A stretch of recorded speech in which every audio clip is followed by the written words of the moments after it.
দ্বিতীয় যে ব্যক্তিটা, তার একটা চাচাতো বোন ছিল, বুখারী শরীফের হাদিস। সেই চাচাতো বোনটাকে খুব ভালোবাসতো, হাজার চেষ্টা করেছে বোনটাকে কাছে পাওয়ার জন্য।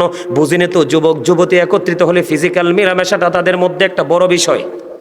এখন এই যুবকটা বারবার তাকে বন্ধু বাহানা দেয়, তাকে কাছে পেতে চায়, কিন্তু কোনোভাবেই মেয়েটা রাজি হয় না, এবং রাজি হলেও সেই পরিবেশ হয় না। একটা সময় হাদিস শরীফের মধ্যে এসেছে, তৎকালীন সময়ে বন্ধু দুর্ভিক্ষ শুরু হয়েছিল। এই দুর্ভিক্ষের সুযোগ পেয়ে ওই যে 2 নাম্বার লোক, 3 জনের মধ্যে তার চাচাতো বোনকে 200 দিরহাম দিয়েছিলেন। 200 দিরহাম দিয়ে বিনিময়ে তাকে কাছে পেতে চেয়েছিলেন। বন্ধু যখন এই 200 দিরহাম এটা পাইল, পাওয়ার পরে ওই 2 নাম্বার ব্যক্তিটা মেয়েটার এত কাছাকাছি চলে গেল। ও বন্ধু, ছেলেটা যখন মেয়েটার একেবারেই কাছাকাছি চলে গেল, যাওয়ার পরে মেয়েটা একটা ডাক দিয়ে বলল, তুমি আমাকে টাচ করো না, তুমি আমাকে স্পর্শ করো না। কেন কেন তোমাকে আমি তোমাকে কেন স্পর্শ করব না? কই কেন করবা না? তুমি কি বোঝো না? তুমি এই জন্য আমাকে টাচ করবা না? আমার কিন্তু বিয়ে হবে, আমার কিন্তু আল্লাহ রাব্বুল আলামিন আমার জন্য আমার প্রিয় একজন স্বামী বরাদ্দ করে রেখেছে। আমার যৌবন, আমার ইজ্জত, আমার সব কিছু আমার স্বামীর জন্য আমার মজুদ রাখতে হবে। তুমি আমার ইজ্জত হরণ করে নিও না। এই কথাটা বলতে দেরি বন্ধু, কতটা আল্লাহ প্রেমিক, কতটা আল্লাহওয়ালা যুবক সঙ্গে সঙ্গে সে মেয়েটাকে ছেড়ে দূরে চলে আসলো। মেয়েটাকে আর টাচ করলো না। এবং হাদিস শরীফের মধ্যে এসেছে 200 দিরহাম দিয়েছিলেন, এই 200 দিরহামের ঋণ পর্যন্ত সে মাফ করে দিয়েছে, দাবি ছেড়ে দিয়েছে। ওই ছেলেটা আজকে কেউ জানে না পৃথিবীর ওই পাথরের বিপদের মধ্যে পড়ে আছে। আল্লাহ রাব্বুল আলামিনকে দরখাস্ত করে দিলেন, মালিক ওই দিন আমি চাইলে মেয়েটার ইজ্জত লুটে নিতে পারতাম, আমি একমাত্র তোমাকে ভয় করে, তোমাকে ভালোবেসে তোমার দরজায় আমাকে হিসাব দিতে হবে, এই চিন্তা করে আমি ওই মেয়েটাকে টাচ করিনি। তোমাকে পাওয়ার আশায় আমি ওই দিন ধরে চলে এসেছিলাম। ওই দিনের আমলটা যদি তুমি কবুল করে থাকো দয়াল, দয়াল রে, তুমি আজকে আমাকে পাথরের বিপদ থেকে উদ্ধার করো। বন্ধু যখন এই ছেলেটা দোয়া যখন শেষ করে ফেললো, চাইয়া দেখে পাথরটা দরজা থেকে সরে গেছে। জোরে জোরে বলেন না সুবহানাল্লাহ। এটার নাম হলো তাকওয়া। এই তাকওয়া এবং এইভাবে আপনি আমার জীবনে যত অন্যায় করেছি আল্লাহর কাছে ক্ষমা চাইবো। আবার বলছি বন্ধু, বিরক্ত হইও না, চাইলেও আমি কালকে আবার আসতে পারবো না, অনেক ব্যস্ত মানুষ আমি আপনাদেরকে বলে দিতে চাই, পুনরায় আবার ওই আলোচনায় যেতে চাই। এই যে এটার মতো তওবাটাও একটা তাকওয়া। তওবাটাও কি বড় একটা তাকওয়া। আমার এই জামাটা কিন্তু অত্যন্ত গ্লেজি, দেখেননি? এখন আমি কিচ্ছু মনে করব না, আপনাদেরকে এক্সাম্পল স্বরূপ যদি দেই, আপনাদেরকে বললে মাইন্ড করতে পারেন, আমি মাইন্ড করব না। এখান থেকে কেউ যদি এনে, বন্ধুরে আমার এই জামাটার মধ্যে একটু কাদা লাগাই দে, এটা গ্লেজ নষ্ট হবে না? যেইটুকু পরিমাণে কাদা লাগবে সেইটুকু পরিমাণ ময়লা হয়ে যাবে। আমার নবীজি যে এভাবে বুঝিয়েছেন আমাদেরকে, আমি যেইভাবে বুঝেছি আপনাদেরকে এভাবে বোঝাই। আল্লাহর হাবিব বলেছেন, যখন আল্লাহ কোন বান্দা অপরাধ করে, সাদা কাপড়ের মধ্যে যেমনি দাগ লাগে তার এমনি করে দাগ লেগে যায়। যখন সে তওবা করে, আমরা হুইল পাউডার অথবা লেবুর ছিলা দিয়ে যদি আমরা কি করে ওয়াশ করি, পুরোটা না হইল ময়লাটা দূর হয়ে যাবে, ঠিক কিনা বলেন? ঠিক তেমনি ভাবে জীবনের পাপগুলো থেকে মুক্তি পেতে হলে আপনাকে তওবা করতে হবে। আল্লাহ রাসূল বলেছেন, দাগটা যখন লেগে যায়, তওবা করার পরে দাগটা মুছে যায়। জোরে জোরে বলেন না সুবহানাল্লাহ, আর জোরে বলেন না সুবহানাল্লাহ। বন্ধুরে আমার দিকে আপনারা তাকাইতে হবে, মন দিয়ে আমার আলোচনা শুনতে হবে। জোহাইনা গোত্রের একটা মহিলা, এদিকে তাকান। তওবা আল্লাহর কাছে কত প্রিয় বোঝার জন্য বলছি। জোহাইনা গোত্রের এক মহিলা, তার মধ্যে কত তাকওয়া দেখেন। তার ব্যভিচারের মাধ্যমে সে সন্তান ধারণ করে ফেললো। নাউজুবিল্লাহ বলেন, আরো জোরে। ব্যভিচারের মাধ্যমে সন্তান ধারণ করে ফেললো। সন্তান ধারণ করার পরে আপনার আমার প্রাণের নবীর কাছে চলে গেল। নবীজির কাছে যাওয়ার পরে বললেন, বাবাকে সঙ্গে নিয়ে গেলেন, আমার এই মেয়েটা ব্যভিচার করেছে, ব্যভিচারের মাধ্যমে সন্তান ধারণ করে ফেললো। আল্লাহর হাবিব সরকারে মদিনা তিনি বন্ধু জানিয়ে দিলেন, ব্যভিচার করে ফেলেছে, সন্তান ধারণ করে ফেলেছো, কোনো সমস্যা নেই। বাবাকে বললেন, আপনি আপনার মেয়েটাকে নিয়ে বাড়ি চলে যান। খেয়াল করেন বিষয়টা। আপনি আপনার মেয়েটাকে নিয়ে বাড়ি চলে যান, মেয়েটাকে আদর যত্ন করে লালন পালন করতে থাকেন। যখন সন্তান প্রসব করবে, সন্তান প্রসব করার সঙ্গে সঙ্গে, সন্তান প্রসব করার পরে মেয়েটাকে নিয়ে আমার কাছে চলে আসবেন। বন্ধু মেয়েটাকে নিয়ে বাবা বাড়ি চলে গেল, হাদিস শরীফের মধ্যে এসেছে মেয়েটাকে নিয়ে বাবা বাড়ি চলে গেল। বাড়ি যাওয়ার পরে বন্ধু আদর যত্ন করে মেয়েটাকে লালন পালন করতে করতে করতে করতে এমন একটা সময় আসলো, মেয়েটা সন্তান প্রসব করলো। সন্তান প্রসব করার পরে এবার আল্লাহর হাবিবের কাছে নিয়ে আসলেন। আল্লাহর হাবিবের কাছে মেয়েটাকে নিয়ে যাওয়ার পরে আমার রাসূল বললেন, তোমরা ওইদিকে গর্ত খনন করো। গর্ত খনন করা হলো। গর্ত খনন করার পরে মেয়েটাকে বন্ধু মাজা পর্যন্ত গর্তের মধ্যে গ্রথিতকরণ করা হলো। করার পরে বললেন তাকে পাথর মারতে থাকো। তাকে রোজম পাথর মারতে শুরু করলেন। পাথর মারতে মারতে মারতে মারতে মারতে মারতে মহিলাটা ইন্তেকাল করলো। ইন্তেকাল করলো। মেয়েটা পাপ করে ফেলেছে ঠিকই, কিন্তু সে তো অমুসলিম না। কি? সে কিন্তু মুসলমান। আমি বলি আপনাদেরকে, যখন মানুষ চোর যখন চুরি করে তখন তার ঈমান চলে যায়। ঈমান থাকা অবস্থায় চুরি করতে পারে। যখন কোন নারী পুরুষ জিনায় লিপ্ত হয়, ব্যভিচারে লিপ্ত হয়, একটা পুরুষ আর একটা পুরুষের সাথে বলাৎকারে লিপ্ত হয়, তখন মনে রাখবেন তার মধ্যে ঈমান থাকে না। ঈমান চলে যাওয়ার পরে অপরাধগুলো করে, যখন ঈমান চলে আসে তখন সে এটা বুঝতে পারে যে কত বড় অন্যায় করেছে বন্ধু। এবার কি করলো? তাৎক্ষণিকভাবে যারা আছেন চিন্তা করলো, এই মেয়েটাকে রোজ পাথর নিক্ষেপ করে তাকে মারা হলো, এই মেয়েটার জানাজাটা কে পড়াবে? এটা আপনার আমার মনে আসে কিনা প্রশ্নটা? নবীজির অর্ডারে পাথর মারা হলো, গ্রথিতকরণ করা হলো, পৃথিবী থেকে বিদায় হয়ে গেল, কিন্তু এই মেয়েটার জন্য জানাজাটা কে পড়াবে? চিন্তা চিন্তা চিন্তা। ও বন্ধু, এমন করতে করতে করতে করতে তার জানাজার জন্য শেষ পর্যন্ত আমার নবীজি তার জানাজার জন্য দাঁড়িয়ে গেল। আরো জোরে জোরে বলেন না সুবহানাল্লাহ। আমার নবীজি দাঁড়িয়ে গেল, সকলে আশ্চর্য হয়ে গেল। আশ্চর্য ধরনের ব্যাপার, এটা কেমন করে সম্ভব? ও বন্ধু, কেউ নবীজিকে প্রশ্ন করার কোনো সাহস পায় না। হযরত ওমর রাদিয়াল্লাহু তাআলা আনহু প্রশ্ন করলো, ইয়া রাসূলুল্লাহ, ইয়া হাবিবাল্লাহ, নবী গো, ও প্রাণের নবী, জানতে বড় মনে চায় এই মহিলাটার জানাজা আপনি কেমন করে পড়িয়ে দিলেন? আমার নবীজি বললেন, তোমরা প্রশ্ন করবা এটা আমি জানতাম রে। এই মহিলাকে জানাজা পড়ার কারণ হলো, আমি নবীজি তার জানাজা পড়িয়ে দেওয়ার কারণ হলো, এই মহিলাটা এমন তাকওয়া নিয়ে তওবা করে ইন্তেকাল করেছে। মহিলাটা তে মনে মনে চিন্তা করেছে, আল্লাহ যেই কোনো সাজার মধ্যে আবার জীবন চলে যান, এই তারপরেও আমি এই অপরাধ থেকে মুক্তি পেতে চাই। তার মধ্যে এত তাকওয়া ছিল, তার মধ্যে তো ভয় ছিল, এমন ভয় এমন তাকওয়া নিয়ে সে তওবা করেছে। আল্লাহ রাব্বুল আলামিন তার এই তাকওয়ার কারণে আল্লাহ রাব্বুল আলামিন তাকে কবুল করে নিয়েছে।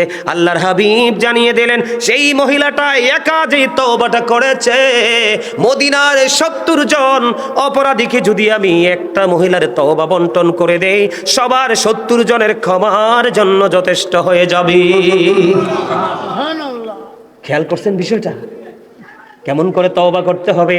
তবে তওবা কিন্তু ওই মূলা যেইভাবে তোলেন, লাল শাক যেইভাবে তোলেন, তওবা এইভাবে করলে হবে না। তওবা করার কিন্তু কিছু কন্ডিশন আছে। এর মধ্যে বন্ধু প্রথম কন্ডিশন হলো, আপনি আল্লাহকে কথা দিতে হবে, জীবনে আর কোনো দিন আমি এই অপরাধ করব না। ২ নাম্বার কথা হলো, আপনার সারা জীবন আপনার মনের মধ্যে এই অপরাধগুলোর জন্য আপনার মধ্যে লজ্জা থাকতে হবে। কি থাকতে হবে?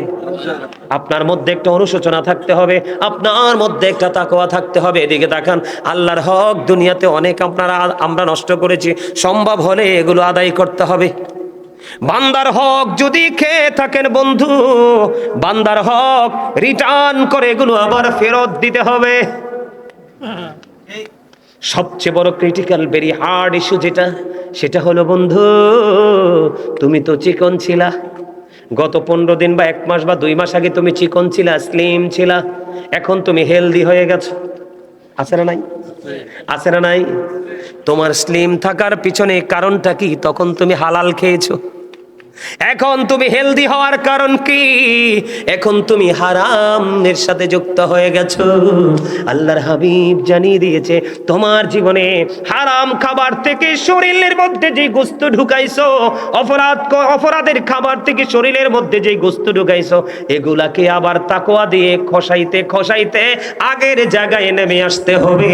কারণ হারাম শরীর কখনোই জান্নাতে যাবে না। এটার জন্য বাঁচতে হলে আল্লাহ বলেছেন, ইন্নাল্লাহা ইউহিব্বুত তাওয়াবিন ওয়া ইউহিব্বুল মুতাহহিরিন। আল্লাহ রাব্বুল আলামিন তওবাকারী এবং পবিত্র যারা থাকে এই দুইটা দলকে বেশি বেশি ভালোবাসে। কারণ আপনি পবিত্র হবেন তখনই যখন তওবা করতে পারবেন। কি করতে পারবেন? কি করতে পারবেন? তওবা করলে মানুষ কি হয়ে যায়? এটার প্রমাণ হাদিসটা মনে আসেনি? মাত্র মাছির মাথার সমপরিমাণ একটা ফোঁটা চোখের পানি। আল্লাহ কথা দিয়েছে, শয়তান তোমাকে তোমার পাওয়ার দিয়ে দিলাম, আর আমার প্রতিশ্রুতিও তুমি জেনে রাখো, আমার বান্দা যেই পর্যন্ত তওবা করবে আমি এই পর্যন্ত ক্ষমা করতেই থাকবো। জোরে জোরে কন্যা সুবহানাল্লাহ। সকল ব্যথার বোঝা বইতে পারি, সবু জ্বালা যাতনা সইতে পারি, বিপদ আপদ এলে খোদাকে ডাকে, তার দয়া করুণায় ভরসা রাখে, হারায় না হুঁশ সেই তো মানুষ, সেই তো মানুষ, সেই তো মানুষ, সেই তো মানুষ। আগুনে পোড়ালে সোনা কাটি হয়ে যায়, সেই কথা তো সবাই জানেন। গভীর রাত্রে শেষে ভোর এসে যায়, সেই কথা তো সবাই মানেন। সমুদ্র পাড়ি দিয়ে দারচিনি বন, দেখে দেখে বড়ে শুধু নাবিকের মন। সোনালি মানুষ সেই তো মানুষ, সেই তো মানুষ। বলেন সকল ব্যথার বোঝা বইতে পারে, সব জ্বালা যাতনা সইতে পারে, বিপদ আপদ এলে খোদাকে ডাকে, তার দয়া করুণায় ভরসা রাখে, হারায় না হুঁশ সেই তো মানুষ, সেই তো মানুষ। আমরা হোশ থাকবো না বেহোশ হব? হোশ রাখবো নি? এবার আপনাদের মনের মধ্যে একটা প্রশ্ন আসতে পারে, বলে হুজুর সারাটা জীবন অন্যায় করে ফেলেছি, অপরাধ করে ফেলেছি, অপরাধের কিন্তু কোনো ক্লাস নাই, অপরাধ অপরাধী। কথা কয় না? অপরাধ কি? আপনি ছোট ছোট গুনাহ যখন কন্টিনিউ করতে থাকবেন, এটা একদিন কবিরা গুনাহে রূপান্তরিত হয়ে যায়। তাহলে অপরাধকে ছোট করে দেখা যায়নি? অপরাধ অপরাধী বন্ধু বিরক্ত হন? শেষ করে দিব? তাবারুক আছে? তাবারুক আছে? মাশাআল্লাহ, আলহামদুলিল্লাহ। এখন তো আমাদের দেশে অনেকে তাবারুক বিরোধীও বাড়িছে হন হুজুর, জানেন না এটা? কথা কয় না কেন? এখন তাবারুক খাওয়ার বিরুদ্ধেও কথা বলে, কিন্তু দিলে আবার তারাও খায়। কথা কন না কেন? খায় কি খায় না? আছে না নাই? আমি তো পুরা দেশটা সফর করলাম, পুরো বাংলাদেশটা আরো মানে ৩-৪ বছর আগে শেষ। দেশের বাহিরেও কয়েকটা আল্লাহ দেশ ঘুরাইছে, দেখাইছে, আরো ঘুরবো। কত কিছু যে এই বয়সে দেখছি যেটা মুসলমান হিসেবে ভাবতে লজ্জা লাগে। তবে আমি সেদিকে যাই না। আলোচনা আরেকটু করবো? সবাই রাজি? সবাই রাজি? তাহলে নবীকে ভালোবাসেননি আপনারা? হ্যাঁ, নবীর প্রেমের একটা গজল গাইবো। আমার সাথে রাজি আছেন গাইতে সবাই? হ্যাঁ, একবারে পুরনো একটা গজল আমার সাথে গাইবেন? দিদি পানি তুলে দে মাঝি হেলা করিস না, দিদি পানি তুলে দে মাঝি হেলা করিস না, ছেড়ে দে নৌকায় আমি যাব মদিনা, ছেড়ে দে নৌকায় আমি যাব মদিনা। দিদি পানি তুলে দে মাঝি হেলা করিস না, দিদি পানি তুলে দে ছেড়ে দে নৌকায় আমি যাব মদিনা, ছেড়ে দে নৌকায় আমি যাব মদিনা। মক্কায় নবী এলো মা আমেনার ঘরে, হাসিলে হাজার মানি, কাঁদিলে মুক্তা ঝরে। মক্কায় নবী এলো মা আমেনার ঘরে, হাসিলে হাজার মানি, কাঁদিলে মুক্তা ঝরে। দয়ালে মুর্শিদি যার সখা, তার কিসের ভাবনা, দয়ালে মুর্শিদি যার সখা। আমার হৃদয় মাঝে কাবা, নয়নে মদিনা, আমার হৃদয় মাঝে কাবা, নয়নে মদিনা। দে দে পাল তোলে দে, মাঝি হেলা করিস না, দে দে পাল তোলে দে, মাঝি হেলা করিস না। ছেড়ে দে নৌকায় আমি যাব মদিনা। ও নূরের রোশনীতে দুনিয়া গেছে ভরে, সে নূরের বাতি জ্বলে মদিনার ঘরে ঘরে। ঠিক কিনা বলো? ও নূরের রোশনীতে দুনিয়া গেছে ভরে, সে নূরের বাতি জ্বলে মদিনার ঘরে ঘরে। দয়ালে মুর্শিদি যার সখা, তার কিসের ভাবনা, দয়ালে মুর্শিদি যার সখা, তার কিসের ভাবনা। আমার হৃদয় মাঝে কাবা, নয়নে মদিনা। দে দে পাল তোলে দে, মাঝি হেলা করিস না, দে দে পাল তোলে দে, মাঝি হেলা করিস না। ছেড়ে দে নৌকায় আমি যাব মদিনা। আরে জোরে কর না মারহাবা, আরে আরে জোরে। শুধু কি আমি কি শুধু গাজী সুলাইমান কি শুধু নবীর প্রেম গায়, নাকি সাহাবীরাও গেয়েছিলেন? হাসান ইবনে সাবিত রাদিয়াল্লাহু তাআলা আনহু মসজিদে নববীর মিম্বরে দাঁড়িয়ে দাঁড়িয়ে গেয়েছেন। সুবহানাল্লাহ। এই আমার দিকে তাকান, আমি কি বলে শোনেন। আপনারা যদি গজল পছন্দ করেন, ওয়াজের শেষে আমি গজল শোনাবো। আমি কিন্তু একজন রাইটার। আমার এই সিনা ইসলামী হামদ, নাত, ইসলামী সঙ্গীত, মুর্শিদের অভাব নাই। আলহামদুলিল্লাহ। বৃষ্টিতে গেছে নি, আর বিশ্বাস ছিল আর মালিক এই বাগানকে নষ্ট করবে না। মালিক চাই এটা আপনি কম খান, এটা বেশি করেন, মালিক বেশি খুশি হবে।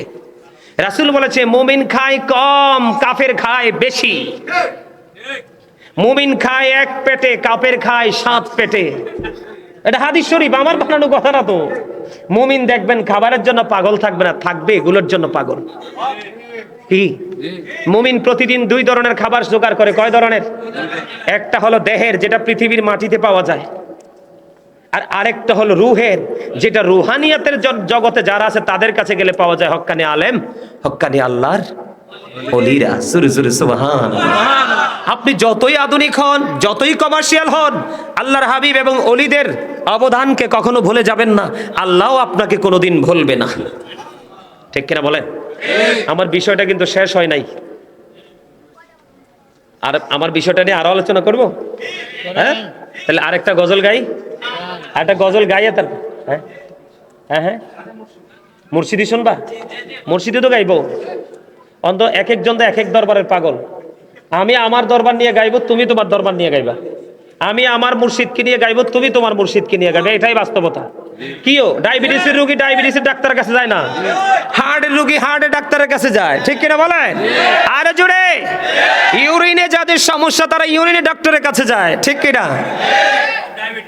এরকম না তো? ঠিক পৃথিবীতেও আপনি চলার পথে যে যাকে ভালোবাসতে তাকে আপন করে নিয়েছে, আর তাদেরকে আপন করে নেওয়া আপনার মুক্তির একটা বড় কারণ, বড় উসিলা। বিশেষ করেন না? আল্লাহ তো বলছে join with my dear people, come to my paradise. আমার প্রিয় লোকেদের সাথে যুক্ত হও, আমার জান্নাতে চলে আসো।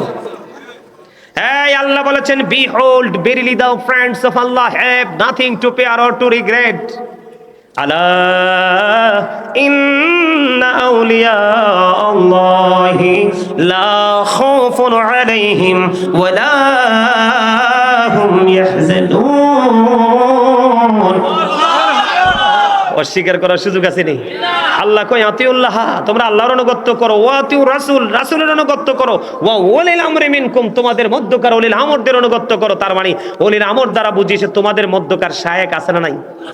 হক্কানি আলেম, হক্কানি আল্লাহর ওলিরা মনে করবেন যার সিনায় নবীর প্রেম নাই, যার সিনায় ওলিদের প্রতি প্রেম নাই, যার সিনায় সাহাবাই কেরামের প্রতি প্রেম নাই, যার সিনায় এ টু জেড কমপ্লিটলি পূর্বসূরি আইম্মাই কেরামের প্রতি প্রেম নাই, এরা কখনোই হক্কানি আলেম হতে পারে না। এরাই হবে যুগে যুগে ফিতনার কারণ, সমাজকে বিনষ্ট করবে, জাতিকে বিনষ্ট করবে, সমাজের শান্তি শৃঙ্খলাকে তারা ভঙ্গ করে দিবে। আমি আজকে আপনাদের এই মধ্যম তলার জমিন থেকে বলে যাই, আমার এই দাদাভাই যারা আছে, আপনারা দাদাভাই যারা দর্শক সারিতে আছেন, আপনারা চলে যাওয়ার পরে আপনার এই সমাজ আর সমাজ থাকবে না, এটা গজবে রূপান্তরিত হবে।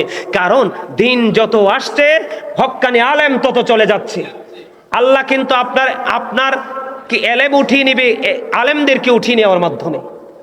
আলেম চলে যাবে, তার সিনাই করে এলেমও, মূর্খতার সংখ্যা বৃদ্ধি পাবে, সমাজের মধ্যে জাতির মধ্যে ফিতনা সৃষ্টি হবে। জোরে জোরে কোন ঠিক না ঠিক? এটা অলরেডি আমাদের দেশে শুরু হয়ে গেছে। আপনার যে যাকে ভালোবাসে সে এত বড় অন্যায় করেছে, তারপর ওইটাই তার কাছে রাইট। এটা হলো আবেগী, আবেগ দিয়ে তাৎক্ষণিক সময় চলা যায়, চিরস্থায়ী জীবন গঠন করা যায় না। চিরস্থায়ী জীবন গঠন করতে হলে আপনাকে হতে হবে এক্সপেরিয়েন্স ম্যান, তার মানে বিবেকবান। তার অন্যতম একটা নিদর্শন বন্ধু, গজলটা পরে গাই, আলোচনাটার মোড়টা নষ্ট হয়ে যাবে, পরে আমি আরেকটা বিষয় আলোচনার জগতে ঢুকবো। কিন্তু 2 ঘন্টা দিয়ে গেছে, ওয়াজটা শেষ করে দিতে হইব। হ্যাঁ,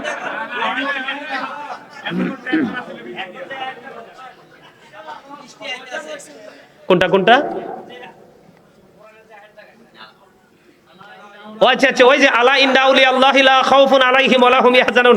আল্লাহ বলেছেন, behold verily the friends of Allah have nothing to fear or two regret. আল্লাহর ওলিদের কোনো ভয় নেই, তাদের কোনো দুঃখ নেই, তাদের কোনো চিন্তা নেই, অর টু রিগ্রেট। তারা পরকালেও চ্যাম্পিয়ন। আল্লাহ কয় শুধু চ্যাম্পিয়ন নয়, আল্লাহ বলেছেন সূরা বাকারাতে, আল্লাহ রাব্বুল আলামিন বলেছেন ইনদা রাব্বিহিম ইউরযাকুন। জোরে জোরে কোন আল্লাহু আকবার। আল্লাহ রাব্বুল আলামিন বলেছেন দে রিসিভ ফুড ফ্রম আল্লাহ, তারা আল্লাহর কাছ থেকে জান্নাতি খাবার বরাদ্দ। তাহলে তাদের সাথে প্রেমের দরকার আছে না? আরে যারা বলেন না। তাহলে আমার ছোট ভাইটা খুব মহব্বত করে আমার একটা মুর্শিদি শুনতে চাইছে, আমি একটু গাই, তারপর আমার আলোচনায় যাব। আপনারা একটু মন দিয়ে শুনবেন, একটু খুব গভীর খেয়াল করে শুনবেন। ইসলাম কি জানতে চাইলে উত্তর হবে কি? মুসলিম নামে এই কথাটি কয়জন ভেবেছি, হায়রে কয়জন ভেবেছি। ইসলাম কি জানতে চাইলে উত্তর হবে কি? মুসলিম নামে এই কথাটি কয়জন ভেবেছি, হায়রে কয়জন ভেবেছি। আল্লাহ চান, আল্লাহর ইচ্ছা বান্দার প্রতি অর্জন কর নবীর খুশি। আল্লাহর ইচ্ছা বান্দার প্রতি অর্জন কর নবীর খুশি। নবীর প্রেমে গুনাহ মাফের খবর শুনেছি। মুসলিম নামে এই কথাটি কয়জন ভেবেছি, হায়রে কয়জন ভেবেছি।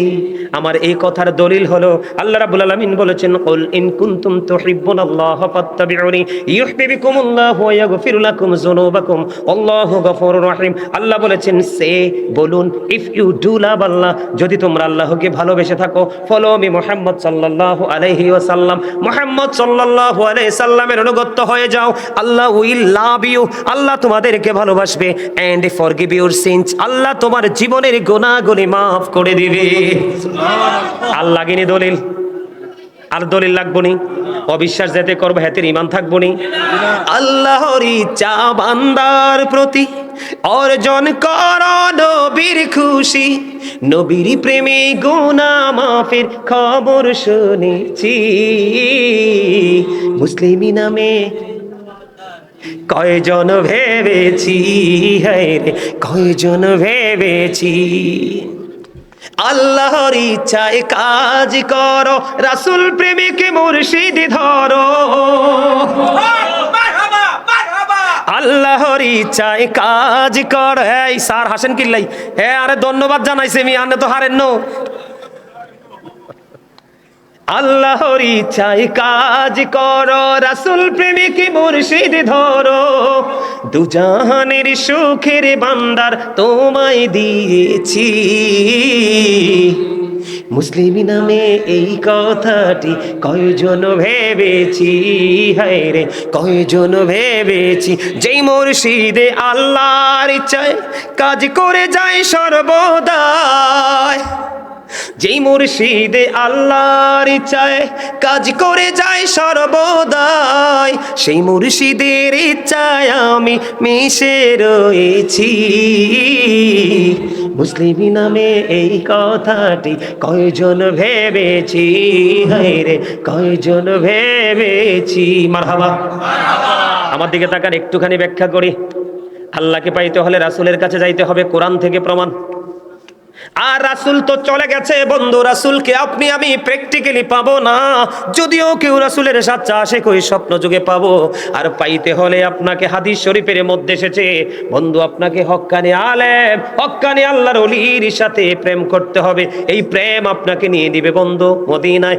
আর মদিনা হলো আল্লাহ পাওয়ার টিকিট কাউন্টার। মদিনা থেকে টিকিট কাটবেন, আল্লাহ টিকিট কাটার পরে বলবে ইউ গো টু প্যারাডাইস, তুমি চলে যাও জান্নাতে। অন্যথায় বলবে you have to go to hell, must be, তোমাকে চলে যেতে হবে জাহান্নামে। তুমি কি করবা?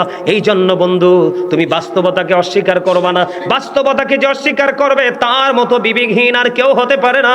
আল্লাহর হাবিব বাস্তবতাকে কখনোই তিনি কি করেন নাই, আল্লাহর হাবিব বাস্তবতাকে কখনোই তিনি কি করেন নাই, দূরে ঠেলে দেন নাই, ইগনোর করেন নাই, বয়কট করেন নাই, বরং তিনি বাস্তবতাকে মূল্যায়ন করেছে।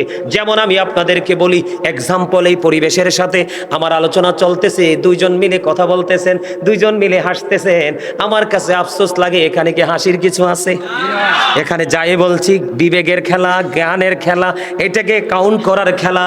আমার দিকে তাকান বন্ধু, এই যে আমি বললাম, আপনি যদি পৃথিবীর বুকে যদি আপনি বাঁচতে চান, পৃথিবীর বুকে যদি আপনি কিছু করতে চান, তাহলে রাসূলকে ফলো করতে হবে। আল্লাহ যদিও স্রষ্টা কোনো কিছু ডিরেক্টলি পাই নাই, যা পাইছি রাসূলের মাধ্যমে। আমার দিকে তাকান, আল্লাহর হাবিবের কাছে একদিনে ইহুদি আসলেন দিন সম্পর্কে জানার জন্য।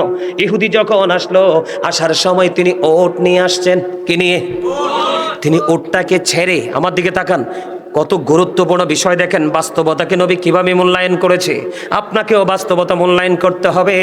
আল্লাহর হাবিব চাইয়া দেখলেন এই লোকটা একবার তার ছাড়া ওটের দিকে তাকায়, আর একবার নবীজির কথার দিকে তাকায়, আর একবার ওটের দিকে তাকায়, আর একবার আমার নবীজির বয়ানের দিকে তাকায়। নবীজি বুঝতে পারলেন যে তার মনটা কোথায়, ওই ওটের দিকে। কারণ ওই তৎকালীন সময়ে বন্ধু মরুচারীদের জন্য গুরুত্বপূর্ণ একটা দৌলত ছিল লাল ওট।